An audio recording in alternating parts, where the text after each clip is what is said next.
चलिए तो question number 1 पर आ जाइए। स्टेलेक्टाइट और स्टेलेगमाइट किसके अभिलक्षण हैं?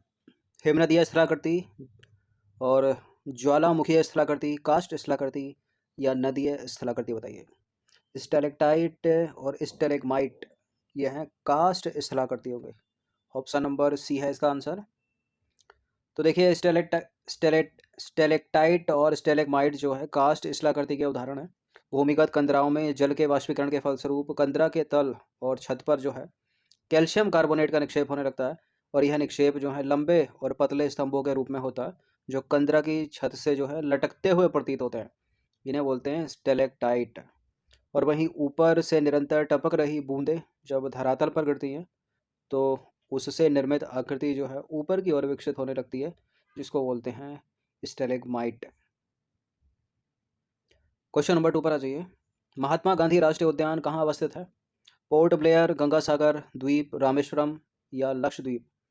महात्मा गांधी राष्ट्रीय समुद्री उद्यान यह है अंडमान निकोबार की राजधानी पोर्ट ब्लेयर में। ऑप्शन नंबर डी है इसका आंसर। तो महात्मा गांधी समुद्री राष्ट्रीय उद्यान पोर्ट ब्लेयर अंडमान निकोबार द्वीप समूह में अवस्थित है। इसका जो निर्माण है वन्य जीव संरक्षण अधिनियम 1972 के अंतर्गत 24 मई 1983 को किया गया था। क्वेश्चन नंबर 3 पर आ जाइए। निम्नलिखित कथनों पर विचार करेंगे, दो स्टेटमेंट के साथ बताइए कौन सा करेक्ट होगा। भारत में अधिकांश कोयला और फेरस खनिज जो हैं विंध्य के दक्षिण में प्रायद्वीप में मिलते हैं। विंध्य के दक्षिण में प्रायद्वीप में प्रायद्वीप भारत कभी उस अधिमहाद्वीप का अंश था जिसमें ऑस्ट्रेलिया, अंटार्कटिका, अफ्रीका और दक्षिण अमेरिका सम्मिलित थे। दूसरा वाला करेक्ट है, पहला वाला गलत है। विंध्य के दक्षिण में नहीं है, ठीक है, बी सही है केवल इसका। तो भारत में अधिकांश कोयला और फेरस खनिज जो समूह हैं वो उत्तर पूर्वी पठारी प्रदेश में मिलते हैं और इस पट्टी के अंतर्गत छोटा नागपुर झारखंड, उड़ीसा पठार, पश्चिम बंगाल तथा छत्तीसगढ़ के कुछ भाग आते हैं। तो पहला वाला गलत और दूसरा वाला करेक्ट। क्वेश्चन नंबर 4 पर आ जाइए। निम्नलिखित द्वीपों में से कौन सा एक ज्वालामुखीय मूल का है? लक्षद्वीप, मालदीप, अंडमान निकोबार, ये रीयूनियन। देखिए मालदीप और लक्षद्वीप तो ये तो कोरल वाले हो गए, तो इनको तो एलिमिनेट कर दो, ये तो हो नहीं सकता। अंडमान निकोबार पर्वतीय वाला हो गया तो रीयूनियन ही हो जाएगा, ठीक है, ए हो जाएगा इसका आंसर। तो हिंद महासागर में अवस्थित रीयूनियन द्वीप जो है ज्वालामुखीय मूल का है। इसके विपरीत देखें अंडमान निकोबार द्वीप समूह। अंडमान निकोबार द्वीप समूह जो है जलमग्न पर्वतों का हिस्सा है और लक्षद्वीप और मालदीप जो हैं वो प्रवाल द्वीप समूह कोरल वाले। क्वेश्चन नंबर 5 पर आ जाइए। निम्नलिखित में से कौन सा स्टेटमेंट गलत है? पहला स्टेटमेंट है सामान्यतः 3 जनवरी को होने वाले उपसौर पर पृथ्वी सूर्य के सबसे निकट होती है। सामान्यतः 4 जुलाई को होने वाले उपसौर पर पृथ्वी सूर्य से सबसे अधिक दूर पर होती है। सामान्यतः 4 जुलाई को होने वाले अपसौर पर पृथ्वी सबसे अधिक दूर होती है। उपरोक्त में से कोई भी गलत नहीं है, सारे सही हैं। देखिए ये बी और सी वाला स्टेटमेंट एक जैसा ही लग रहा है, कुछ कुछ पूरा सब कुछ वही है। 4 जुलाई को पृथ्वी सूर्य से सबसे अधिक दूरी पर, 4 जुलाई को पृथ्वी सूर्य से अधिक दूरी पर, लेकिन जब अधिक दूरी पर है तो अपसौर होगा ना, उपसौर क्यों हो रखा है यहाँ पर? ये वाला करेक्ट है यानी सी वाला, बी वाला गलत है, पहला वाला सही है, ठीक है। इसका बताया भी था, अप का मतलब ऊपर होता है, ऊपर मतलब दूर होता है, ठीक है ना, तो दूरी में अपसौर ही होगा, ठीक है। उपसौर लिख रखा है यहाँ पे, ये वाला सही है, ये गलत है बी। तो पृथ्वी की कक्षा जो है वृत्ताकार ना होकर दीर्घ वृत्ताकार है, अर्थात पृथ्वी वर्ष में एक बार 3 जनवरी को सूर्य के सर्वाधिक पास आ जाती है और इस स्थिति को बोलते हैं उपसौर, ठीक है। और इसके विपरीत 4 जुलाई को पृथ्वी सूर्य से सबसे अधिक दूर होती है जिसको बोलते हैं अपसौर। क्वेश्चन नंबर 6 पर आ जाइए। ब्रह्मपुत्र नदी की निम्नलिखित सहायक नदियों पर विचार करना। लोहित, तीस्ता, सुबनसिरी, संकोश। बताना क्या है? उपरोक्त नदियों को पश्चिम से पूर्व की ओर क्रमबद्ध सजाना, यानी वेस्ट टू ईस्ट। अब सबसे वेस्ट में सिक्किम वाला, देखिए कुछ हल्का सा मैप यहाँ पर शो किया गया है। ये क्या है? ये भूटान है, यहाँ पर ये है, इसके ऊपर सिक्किम। तीस्ता यही हो गई सिक्किम वाली, ठीक है। और ये जो नदी निकल रही है ना, ये है लोहित, सबसे पूरब में, ठीक है। अब तीस्ता जो हो जाएगी पश्चिम वाली, सिक्किम वाली, ठीक है, सबसे वेस्ट में हो जाएगी, सबसे ईस्ट में लोहित ले आओ, लोहित। अब यानी जो उत्तर होगा वो 2 से स्टार्ट होगा, संकोश और सुबनसिरी बीच में पड़ेंगी, तो 2 से हो जाएगा। 2 कितने में है? 2 में ही है, 2 तो फिर 2 के बाद सबसे ये सिक्किम वाली तीस्ता आएगी, फिर उसके आगे चौथे पर संकोश हो जाएगी, उसके बाद सुबनश्री आ जाएगी, और लोहित एक में, तो एक जो है सबसे लास्ट में जाएगा, यानी ए हो जाएगा इसका आंसर। तो देखिए ब्रह्मपुत्र नदी की अनेक सहायक नदियां हैं, जिसमें दाहिनी किनारे से यानी पश्चिम से तीस्ता, उसके बाद सबसे वेस्ट में तीस्ता हो गई, फिर थोड़ा ईस्ट की तरफ चलो संकोच मिलेगी, जियाबारेली, फिर सुबनसिरी, मानस मिलेगी। ठीक है, और बाएं किनारे से देहांग, लोहित, धनसिरी, कपिली प्रमुख नदियां बोलती हैं। तो तीस्ता सबसे वेस्ट में आएगा, यानी सबसे पहले आएगा, सबसे अंत में आएगा मानस। क्वेश्चन नंबर 7 पर आ जाइए। भूमध्य सागरीय और मानसूनी जलवायु से रिलेटेड निम्नलिखित में से कौन सा स्टेटमेंट सही है? भूमध्य सागरीय जलवायु में वर्षण शीतकाल में होता है, जबकि मानसूनी जलवायु में अधिकतर ग्रीष्मकाल में होता है। भूमध्य सागरीय जलवायु में मानसूनी जलवायु की अपेक्षा तापमान का वार्षिक परिसर अधिक होता है। भूमध्य सागरीय में दोनों ही जलवायु में वर्षा ऋतु और शुष्क ऋतु होती है। क्या मानसूनी और भूमध्य सागरीय दोनों ही जलवायु में वर्षा ऋतु और शुष्क ऋतु होती है? बिल्कुल। भूमध्य सागरीय जलवायु में वर्षण शीतकाल में होता है, कई बार बताया होगा पहले भी टेस्ट में, जबकि मानसूनी जलवायु में अधिकतर ग्रीष्मकाल में होता है, ये भी सही है। भूमध्य सागरीय जलवायु मानसूनी जलवायु की अपेक्षा तापमान का अधिक परिसर होता है, ये वाला गलत है। तापमान, वार्षिक तापमान का अधिक परिसर जो है वो मानसूनी जलवायु में होता है, ना कि भूमध्य सागरीय जलवायु में। तो दूसरा वाला स्टेटमेंट हो जाएगा गलत यहाँ पर। तो जहाँ जहाँ दो है उसको एलिमिनेट कर दीजिए, केवल एक और तीन हो जाएगा सी इसका आंसर। तो भूमध्य सागरीय जलवायु में वर्षण जो है शीतकाल में पश्चिमी विक्षोभ से उत्पन्न वाताग्र से होता है, जबकि मानसूनी जलवायु में अधिकांश वर्षा जो होती है अरब सागर और बंगाल की खाड़ी से उत्पन्न होने वाली मानसूनी हवाओं से होती है। भूमध्य सागरीय जलवायु सागर तटीय जलवायु होने के कारण जो है यहाँ वार्षिक ताप का परिसर कम होता है, जबकि मानसूनी जलवायु में अधिक होता है, इसलिए दूसरा वाला स्टेटमेंट गलत है। ठीक है, लेकिन दोनों ही जलवायु क्षेत्रों में वर्षा ऋतु के उपरांत शुष्क ऋतु पाई जाती है, तो तीसरा वाला सही है। क्वेश्चन नंबर 8 पर आ जाइए। निम्न पहाड़ियों वाला बेलिकोंडा समूह किसका संरचनात्मक हिस्सा है? निम्न पहाड़ियों वाला बेलिकोंडा समूह हिस्सा है किसका? पूर्वी घाट का।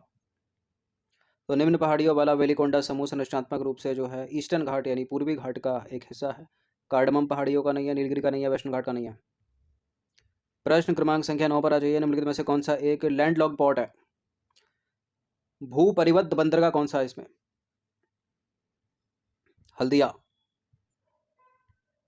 तो देखिए हल्दिया जो है हुगली नदी के मुहाने पर स्थित पश्चिम बंगाल का एक लैंडलॉक्ड पोर्ट है, जबकि विशाखापत्तनम, एनोर, मुंबई जो है ओपन पोर्ट है, खुले बंदरगाह है। 10वां प्रश्न है, कृष्णा नदी पर निम्नलिखित में से कौन सा बांध निर्मित किया गया है? आंध्र प्रदेश का हो गया है, तो श्रीशैलम सी। तो श्रीशैलम बांध का निर्माण जो है कृष्णा नदी पर वर्ष 1960 में प्रारंभ हुआ, जो वर्ष 1981 में बनकर तैयार हुआ, आंध्र प्रदेश में ये। क्वेश्चन नंबर 11 पर आ जाइए। जैव विविधता अपेक्षाकृत कहाँ समृद्ध होती है? महासागरों में, शीतोष्ण प्रदेशों में, ध्रुवीय प्रदेशों में, या उष्णकटिबंधीय प्रदेशों में? तो यही होती है उष्णकटिबंधीय प्रदेशों में, रेनफॉल अधिक है, सनलाइट अधिक है। ठीक है, तो जैव विविधता अपेक्षाकृत उष्णकटिबंधीय प्रदेशों में समृद्ध होती है, क्योंकि वहाँ सूर्य का प्रकाश पे वर्षा अधिक और मौसम जो है एक समान होता है। क्वेश्चन नंबर 12 पर आ जाइए। मध्य अक्षांशीय चक्रवात आमतौर पर पूर्व से पश्चिम, उत्तर अमेरिका के आसपास चलते हैं, आमतौर पर केवल महासागर के ऊपर पाए जाते हैं, सामान्य तौर पर स्वच्छ आकाश और अल्प वर्षण लाते हैं, या प्रबल ताप विपर्यास के क्षेत्रों में बनते हैं? इसका आंसर हो जाएगा ऑप्शन नंबर डी, प्रबल ताप विपर्यास के क्षेत्र में बनते हैं। विपर्यास का मतलब होता है उलट पुलट, ठीक है, इधर उधर। तो देखिए प्रबल या उच्च ताप वाले स्थानों की जो हवाएं होती हैं गर्म होकर ऊपर उठ जाती हैं। अब जब ऊपर उठ जाएंगी तो रिक्त स्थान बन जाएगा ना, रिक्त स्थान बन जाता है वहाँ पर, और उस रिक्त स्थान की पूर्ति के लिए हवाएं जो है चारों ओर से तीव्र गति के साथ आती हैं, और चारों ओर से आई हवाएं जो है एक केंद्र पर टकराती हैं। तो होता क्या है, इससे मध्य अक्षांश चक्रवात की उत्पत्ति होती है। क्वेश्चन नंबर 13 पर आ जाइए। पश्चिमी पवनों का उद्गम निम्नलिखित में से किसमें होता है? ध्रुवीय उच्च, उपोष्ण उच्च, विषुवतीय निम्न, या अधो ध्रुवीय निम्न? वेस्टर्लीज कहाँ पर बताइए? उपोष्ण उच्च में। तो बी हो जाएगा इसका आंसर। उपोष्ण वायुदाब कटिबंध से उपध्रुवीय निम्न वायुदाब कटिबंध की ओर चलने वाली पश्चिमी पवनों को पछुआ पवन भी कहते हैं, और उत्तरी गोलार्ध में यह दक्षिण पश्चिम से उत्तर पूर्व की ओर एवं दक्षिणी गोलार्ध में उत्तर पूर्व से दक्षिण पूर्व की ओर बहती हैं। स्थलीय अवरोधों के अभाव के कारण पछुआ पवनों का सर्वश्रेष्ठ विकास जो है वो दक्षिणी गोलार्ध में 40 डिग्री से 65 डिग्री अक्षांश के बीच में होता है। ये अपनी सुंदर सी पृथ्वी बीच से एक रेखा खींचेंगे, 0 डिग्री ऊपर का हो गया उत्तरी गोलार्ध, नीचे का हो गया दक्षिणी गोलार्ध। तो दक्षिणी गोलार्ध में अधिकतर 40 डिग्री से, तो 0 डिग्री है, तो 40 से 65 के बीच में, यानी यहाँ पट्टी पड़ेगी वो। ठीक है, और इन अक्षांशों पर इन्हें जो है गरजती चालीसा, भयंकर पचासा, यानी 50 डिग्री भी बीच में आएगा 40 और 65 के, और चीखती साठा कहते हैं। नंबर 14 पर आ जाइए, निम्नलिखित में से कौन सा राज्य नर्मदा द्रोणी का भाग नहीं है? तो मध्य प्रदेश तो है, मध्य प्रदेश के अमरकंटक से निकलती है नर्मदा। गुजरात तक जाती है क्या? बिल्कुल जाती है। महाराष्ट्र भी पड़ जाता है, राजस्थान ऊपर हो जाता है, एलिमिनेट हो जाएगा। तो राजस्थान नर्मदा द्रोणी का भाग नहीं है। ठीक है, यह नदी मध्य प्रदेश में अमरकंटक पठार से निकलती है तथा मध्य प्रदेश, महाराष्ट्र और गुजरात में प्रवाहित होती है। तो राजस्थान जो है एलिमिनेट कर दीजिए। क्वेश्चन नंबर 15 पर आ जाइए, निम्नलिखित में से कौन एक उत्तर से दक्षिण की ओर नदियों का सही अनुक्रम है? बताइए कौन सा उत्तर से दक्षिण की ओर नदियों का सही अनुक्रम? अगर आप पकड़ के चलेंगे स्टेट को तब भी करेक्ट हो जाएगा। पश्चिम बंगाल के नीचे उड़ीसा तो सबसे ऊपर, तो दामोदर के ज़्यादा लक्षण लग रहे हैं, तो दामोदर 3 में है। तो दामोदर के नीचे चलोगे तो मिलेगी आपको ब्राह्मणी, उसके नीचे मिलेगी महानदी और सबसे दक्षिण में मिलेगी तुंगभद्रा। तो ए ही इसका आंसर हो रहा सही।